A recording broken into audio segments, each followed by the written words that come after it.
இந்த கேள்வி RSS தலைவர் டாக்டர் மோகன்ஜி பகவத் அவர்களிடத்திலுமே எழுப்பினாங்க. முஸ்லிம்களுக்கு இந்து ராஷ்டிரத்தை அமைத்து விட்டால் இடம் இருக்கிறதா அப்படின்னு. जिस दिन ये कह जाएंगे हमको मुसलमान नहीं चाहिए उस दिन हिंदुत्वा नहीं रहेंगे. ஒருவேளை முஸ்லிம்களுக்கு இந்த இந்து ராஷ்டிரம் என்று சொல்லக்கூடிய இடத்தில் இடம் இல்லை என்று யார் சொல்லுகிறார்களோ அப்படி அறிவித்து விட்டால் ஹிந்துத்வா என்கிற இந்த சித்தாந்தமே இல்லாமல் அழிந்து போயிடும்.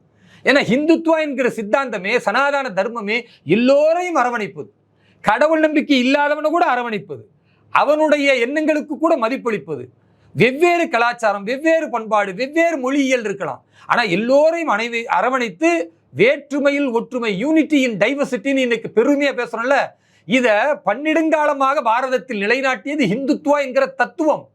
அதை டாக்டர் மோகன்ஜி பகவத் அவர்கள் சொல்லுகிறார், ஜிஸ் தீன் யே கஹ ஜாயேங்கே ஹம்கோ முசல்மான் நஹி சாஹியே, எந்த நாளில் முஸ்லீம்கள் எங்களுக்கு தேவையில்லை என்று சொல்கிறோமோ உஸ் தின் ஹிந்துத்வா நஹி ரஹேங்கே, ஹிந்துத்வா என்ற சித்தாந்தமே இல்லாமல் போயிடும்.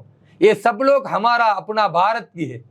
இந்த அத்தனை பேர்களும் யார்? இஸ்லாமியர்கள், கிறிஸ்தவர்கள், இவர்கள் எல்லோருமே நம்முடைய பாரத தாயின் பிள்ளைகள். அவர்கள் ஏற்றுக்கொண்ட வழிபாட்டு முறை வேறாக இருக்கலாம், இந்த மண்ணில் பிறந்தவங்க, அவங்க முன்னோர்கள் யார்? இந்துக்கள் தானே.